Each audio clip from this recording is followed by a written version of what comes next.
Let me just try to explain here the concept of a religious schism or a religious excommunication and how it relates to the war on sectarian religious extremism, the sectarian religious absolutist socialist networks that attacked the United States in 2001 and have since 2001.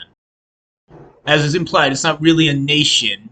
Uh, Al Qaeda or ISIS is not a nation. It's a network. It's really an academic network of schools that are used by rapists and drug dealers. And they have a cryptic, occult, obfuscated manner of speaking that allows them to hide, veil what they're doing from public scrutiny, and obviously obfuscate whether everyone involved is consenting or has the information that they need to consent. Now, schismatic manner of speaking is often synonymous with, in the old ancient Christian literature, with paganism. It is a fictional manner of juxtaposing things that are statistically correlated, especially in space, so as to stereotype an ethnic group who lives somewhere. Obviously, it's very close to calling someone a heretic, which is not a crime unless you are in a regulated profession. An idiotic airline pilot will kill someone. Again, to call someone a heretic is to say that they called themselves the government, or that they certified whatever they're doing with an agency that calls themselves the government and is not, or calls themselves a clerical court and is a private entity. It's a small act of disorderly conduct unless you are in a regulated profession such as medicine, where the order in which you see information is absolutely paramount in medicine. So a schismatic doctor who is not respecting the order of operations in the academy will actually kill someone and is a very serious criminal. Again, the schismatics are often pathologically insane, but not at all. It's not at all a physical medical problem. They are, in fact, egotistically associated with a certain kind of fitness regimen that makes them appear as especially less neurotic than everybody else.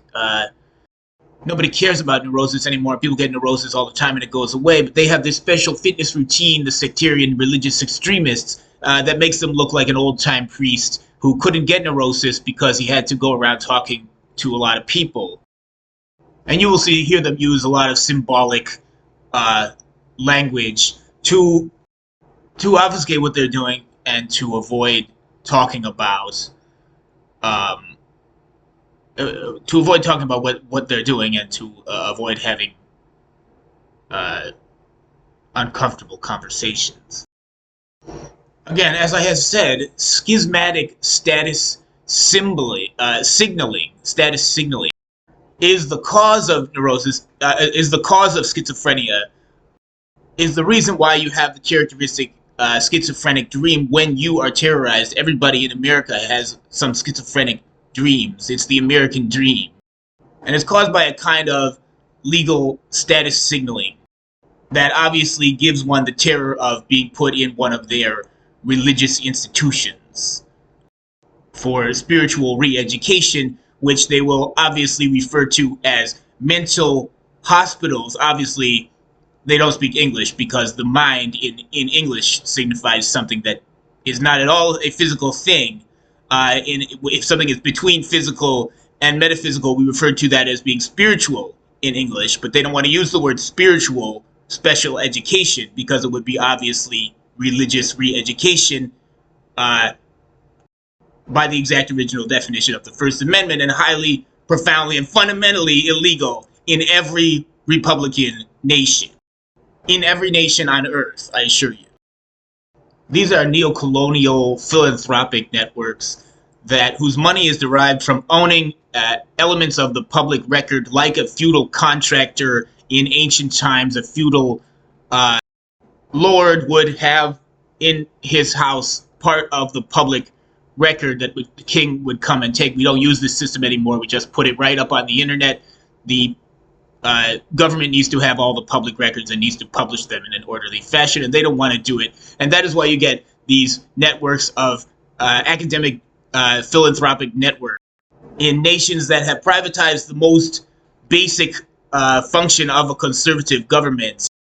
And then consequently, the government starts to grow metastatically because you privatized the most basic function that you can never privatize.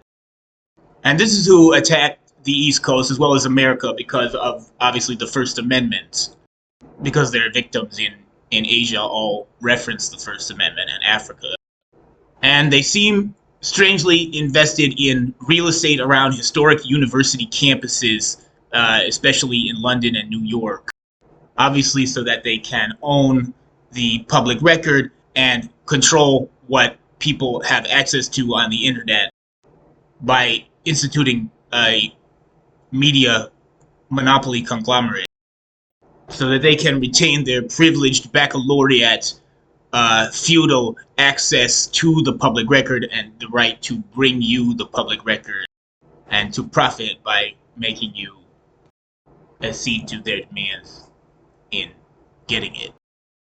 And it's an entire sector corresponding to a faction that takes over, destroys whole governments by this hive-like, swarm-like eating away at the institutions of public record, which are become infinitely lucrative if they are privatized.